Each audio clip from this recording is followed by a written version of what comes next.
to the last little bit that I wanted to talk about, which was you mentioned there about the importance with family and the importance of balance and the importance of all those things. But for me, a lot about sport is about moments. And then may not necessarily be moments on the field.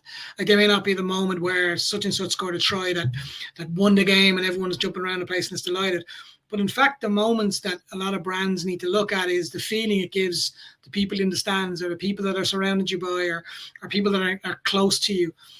Based on that, do you have one specific moment in your rugby career that stands out more than anything else? As I was explaining that came straight to your head and you went, yeah, do you know what? I remember that moment when I was surrounded by whoever that may be. Is there anything that stands out to you? Yeah, there's a few. The first thing I'll say from a bigger perspective is I was with the South African national team, the Springboks, for 6 years, and did the attack and did the forwards, and we as the forwards became a very tight unit. And one of the things that I brought to the team is just saying memories is all we have. I've been told afterwards that it should be memories are, but we used it as memories is. And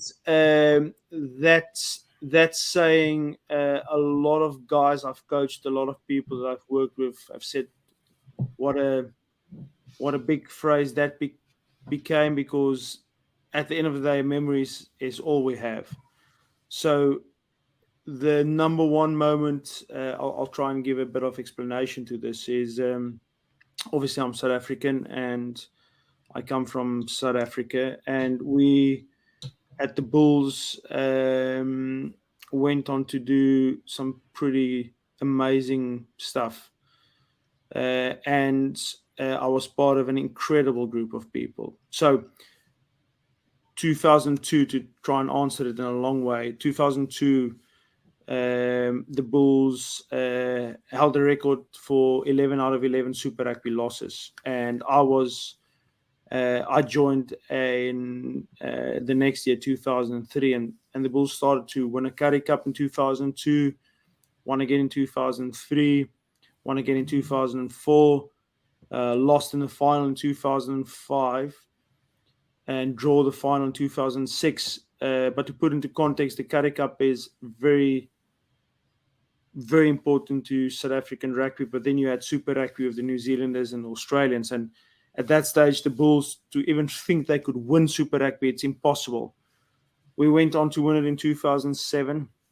We went to win it again in 2009, and then the moment I want to explain. So the rugby bit was incredible. I can speak for days about it, but 2010, the Soccer World Cup, the Football World Cup came to South Africa. And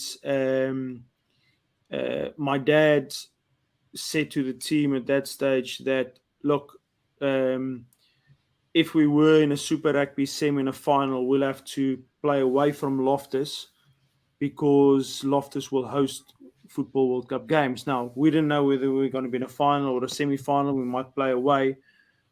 So the longer the season became, we remained in the first spot for the whole of Super Rugby. And then we had to play the Crusaders in the home semi-final, but now we couldn't play in our stadium.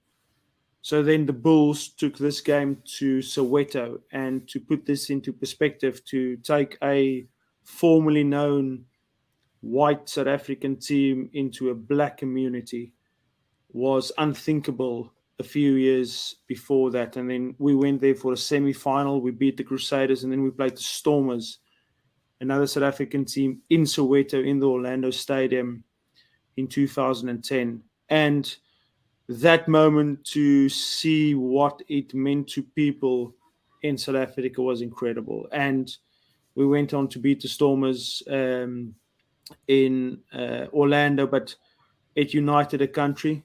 It showed people from all over the world that South Africa was ready to host the Soccer World Cup. I think something like a month later, Shakira came and she opened the World Cup with that song in that stadium, and the World Cup happened in South Africa, and that was such a significant moment for me. I was a young boy when South Africa won the World Cup in '95, when Mr. Mandela came onto the pitch and lifted the trophy together with Francois Pienaar, and that was a day that I saw something amazing, but I wasn't part of it. But 2010, in terms of being part of something amazing and seeing what it could do to others, was incredible. And the bit I want to say, there were so many people involved, from commercial companies, from sponsors, that a lot of people said this couldn't be done, but everybody pulled in the same direction. And because of rugby, we made a difference. And yeah, that's the number one memory. The 2 weeks in 2010 in Super Rugby in Orlando in South Africa. Yeah, that's the number one memory. Yeah, I vividly remember watching that on TV, being blown away by everything that was going on, and understanding the importance of it, while not being, obviously, never having gone to South Africa, but understanding the importance of it and how impressive it was, just to see something like that from afar. And it's 100%, I can understand why you say that. Johann, I massively appreciate your time for